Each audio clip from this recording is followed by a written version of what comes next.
Also, what's their fucking energy, those guys? They said something about your time slot in the roast being the reason why people loved what you did. That's a whole load of bullshit. Yeah. I was a little disappointed in that, but they do have a point. Like, where you go up in the lineup does absolutely matter, and I'm so grateful I went up earlier because people had the energy to pay attention, and I acknowledged that right away. I went up to Andrew Schultz and I was like, dude, if you would have gone up earlier, we'd be talking about you a lot too. But I also think they would have been talking about me in his slot too. And I don't think 100%. And by the way, like, I think, like, if you judge success in this day and age, like, dude, yes, in the moment, but also the afterglow of that set has a lot to do with it, where that set travels. You know what I mean? Like, yeah, so many other factors outside of where you fall in the larger thing. Yeah,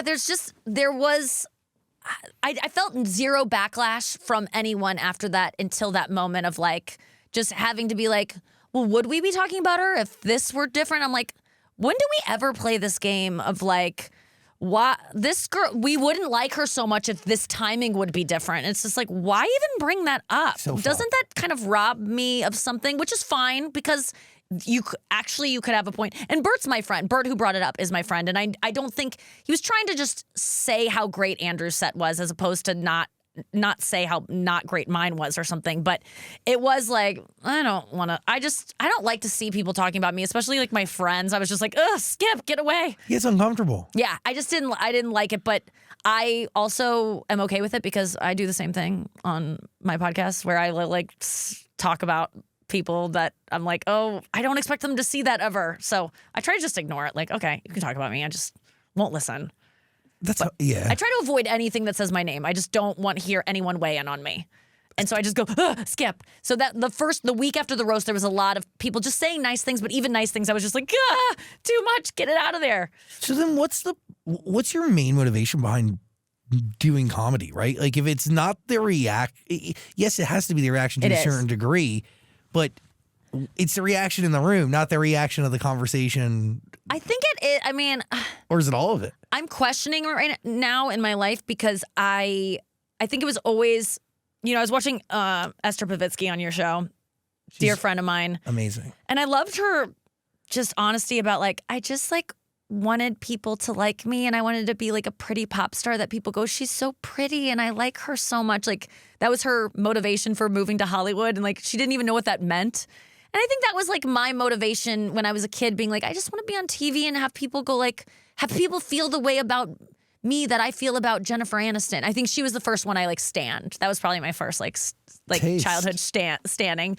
And so I think that was probably my draw to, like, I got to find an in. I got to be on TV because I want to be admired in that way and looked at. And I want people going like, oh, is that Nikki Glaser?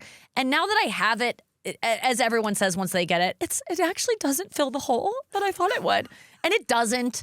But it doesn't mean that I am obviously motivated by, like, I want people to like me and be like, she made me feel good about myself, or my goal isn't to make people laugh necessarily. It's like I like when people feel less alone and less weird. And I want to encourage people to be more honest in their own life. I think if I was trying to find some nobility in what I do, it's like, I want to talk about things and have those people go home and be able to, like, maybe say something that's kind of outlandish when they go to lunch with their girlfriends and be like, I have a yeast infection, like, or whatever it is that, like, the way Esther said when she shared that she had a yeast infection on stage the first time, and she was just being honest, but she realized, like, oh, this got laughs. And like, when I first saw people like her, Sarah Silverman saying dirty things on stage and like people still liking her, I just didn't know that was possible. And I want to let girls and boys as well know, like, you can be yourself and people will still love you, and they might like you more because of it.